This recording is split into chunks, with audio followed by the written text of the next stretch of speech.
السلام علیکم ګرانو دوستانو. نن به زه تاسو ته د کرکټ په هکله باندې یو څو تازه او ډېر مهم خبرونه درکړم. چې خاص کار زه به تاسو ته ووایم چې میراثیانو یو ځل بیا کوششونه شروع کړي دي چې په نړیوال جام کپ کې د افغانستان لپاره یعنې ولوبېږي او لوبډله کې ځان ته ځای پیدا کړي.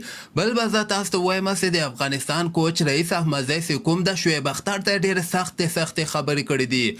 او دې نه علاوه به زه تاسو ته د مجیب زدران یو ډېر غټ ریکارډ وښیم کومې چې په ایشیا کپ کې جوړ کړی ده. او دین علاوه به زه تاسو ته د اصغر افغان په هکله باندې یو خبر درکړم چې اصغر افغان نن د هندوستان په طرف باندې روان شوی ده.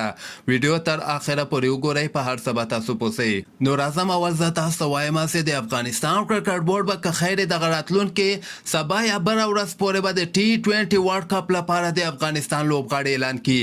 خو دغلته به زه تاسو ته وایم چې په دغه کې میراثي لوبغاړي چې کوم دي چې په دغه کې دولت زدران، ګلبدین نایب او بعضې نور میراثیانو خپل پوره کوشش روان کړی سفارش پسې ګرځي چې د افغانستان په لوبډله کې ځان ته ځای وګوري او په ورلډ کپ کې ولوبېږي. ګوره افغانستان کرکټ بورډ ته پکار ده چې کوم لوبغاړي دوی دغه ټاکلي دي ایشیا کپ ته همدغه بهترینه لوبغاړي دي، همدغوی سره باید دوی نړیوال جام کپ ته لاړ شي.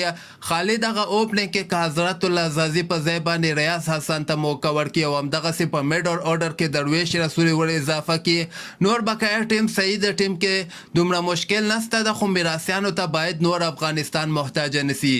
بل به زه تاسو ته د افغانستان کوچ رئیس احمدزی چې کوم د ډېر سختې خبرې شعیب اختر ته کړي دي. رئیس احمدزی دغه خبره کړې ده چې شعیب اختر وایي چې موږ دوی ته کرکټ ښودلی ده، وایي که دوی دومره نران دي یعنې کرکټ یې دومره زده ده نو بیا د چین ته کرکټ وښیي کنې چینایانو ته د کرکټ وښیي، ټیم دې ورته مضبوطه کړي چې چین د دوی نږدې ملګری هم ده. یعنې مطلب د خبرې دا ده چې صرف په کوچنګ باندې ته یو لوبغاړی انټرنیشنل کرکټ ته نسې راوستلی.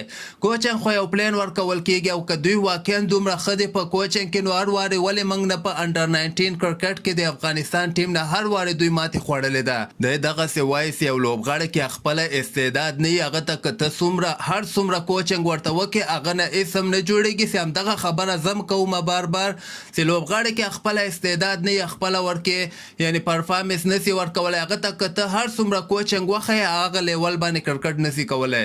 بل د دا خبره مو کړله چې شعیب اختر خالي مشهوره کېدل لپاره شهرت لپاره دوی هر شی کې هر شی چې په خوله باندې راسي هماغه وایي او موږ او تاسو باید دغسې خلکو ته بیخي اهمیت ورنکړو.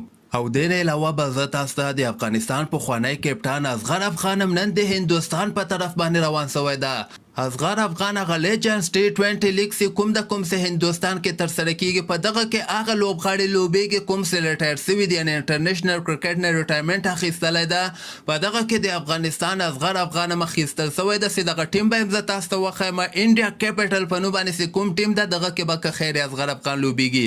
دغه نور لوبغاړي هم کتلی شئ، ګوتم ګمبیر کپټان ده، لیم پرنکټ ده، رجت باټیا ده، همیلټن مساکا ده، مشرفي ملتزه ده، جون مونی ده، روی بوپاره ده، پروین تانبه ده، دنیش رامدین ده، اصغر افغان ده، میچل جانسن ده، پراسپر اوتسیا ده، لوس ټیلر ده، جک کیلس ده، جنټا مینډس ده او پنکج سنگ ده.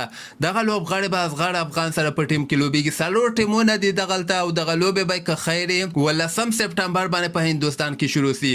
14 سپټمبر باندې پریکټیس لوبه د ایگزیبیشن میچ ده. 18 سپټمبر باندې اصلي لوبې که خیر په هندوستان کې ترسره کیدونکي دي. نو دغه ډېر زبردست ټورنمنټ د اصغر افغان ته به ورنه خامخا پیسې به ورنه ترلاسه کړي او د دوی لپاره به ورزش هم ښه وسي. او بل به زه تاسو ته د مجیب زدران یو ډېر غټ ریکارډ کومې چې ایشیا کپ کې جوړ کړی ده. زه به تاسو ته وایم چې مجیب زدران 2 ډاټ بالونه کړي دي. دا یو ډېر غټ ریکارډ مجیب زدران په ایشیا کپ کې جوړ کړی ده. دویم نمبر باندې حارث رؤف ده، یو 15 ډاټ بالې کړي دي. دریم نمبر باندې بومیشور کمار ده، 15 ډاټ بالې کړي. او څلورم نمبر باندې مهیش تکشانا ده د سریلانکا آف بریک بالر ده. د مجیب زدران غوندې بولینګ دیم کې د بیا نه 50 ډاټ بالونه کړي دي.